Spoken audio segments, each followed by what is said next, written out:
Actor Sushant Singh Rajput की आत्महत्या को लेकर सीबीआई जांच की मांग काफी जोर पकड़ने लगी है और सोशल मीडिया पर लगातार hashtag CBI inquiry for Sushant Singh Rajput trending में है। कई नामी गिरामी हस्तियों ने सुशांत की आत्महत्या को लेकर सवाल उठा दिया है और ऐसे कई वजहों को गिनाया जा रहा है जिससे कहीं न कहीं इस आत्महत्या के पीछे कोई गहरी साजिश की आशंका है। कंगना रनौत, शेखर सुमन, रूपा गांगुली और पायल रोहतगी जैसे कई लोगों ने इस मामले में अपनी आवाज उठाई है और कहा है कि ये सुसाइड केस नहीं बल्कि सुशांत सिंह राजपूत की हत्या की गई है। खैर, इसी बीच सुशांत सिंह राजपूत को लेकर एक बड़ा खुलासा हुआ है कि सुशांत ने कुछ ही महीने के अंदर 50 बार अपना मोबाइल नंबर बदल चुके थे। फिल्म काय पोछे और केदारनाथ के डायरेक्टर अभिषेक कपूर ने यह खुलासा किया था कि सुशांत सिंह राजपूत कुछ ही महीने के अंदर 50 बार अपना नंबर बदल चुके थे। अब इसको लेकर एक्टर शेखर सुमन ने कई सवाल खड़े किए हैं कि क्या सुशांत सिंह राजपूत को किसी से धमकी भरे कॉल्स आ रहे थे। एक प्रेस कॉन्फ्रेंस के दौरान शेखर सुमन ने कहा कि हो सकता है सुशांत सिंह राजपूत ने 50 बार अपना सिम कार्ड इसलिए बदला हो क्योंकि उन्हें रोज कोई फोन पर धमकी देता हो।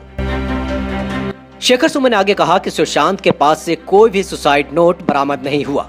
अगर सुसाइड नोट होता तो ये ओपन और शट केस हो जाता और उसी वक्त ये केस खत्म हो जाता, लेकिन सुसाइड नोट के ना होने से कई तरह के सवाल सामने आ रहे हैं। सुशांत की आत्महत्या पर शक जताते हुए शेखर सुमन ने आगे कहा कि जो लड़का रात को पार्टी कर रहा था, जो सुबह उठ के प्ले स्टेशन पे था, जो एक ग्लास जूस मांगता है, आकर बैठता है, फिर उसके मन में अचानक ऐसी क्या बात आई कि उसने कहा चलो अब उठते हैं और सुसाइड करते हैं। ये बातें हजम होने वाली नहीं है।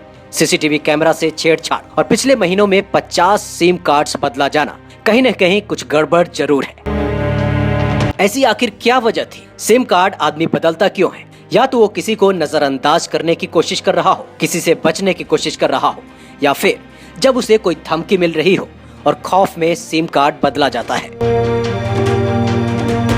शेखर सुमन ने आगे एक और सवाल उठाए और कहा कि सुशांत के कमरे के छत की जो ऊंचाई है वो भी शक के दायरे में है। जो ऊंचाई बताई जा रही है वो इतनी कम है क्योंकि मुंबई में जो छत है वो इतनी ऊपर नहीं होती है।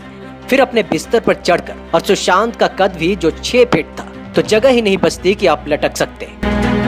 फिर पहले किसी कपड़े से, फिर बाथ रॉब से, फिर कुर्ते से लटके, वगैरह वगैरह ऐसी बातें सामने आ रही है।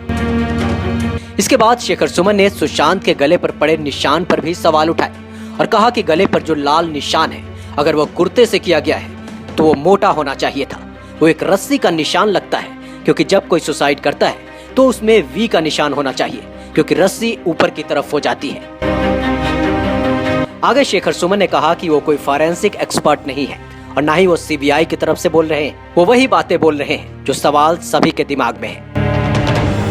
खैर, इस पर आपकी क्या है राय? बताएं नीचे कमेंट सेक्शन।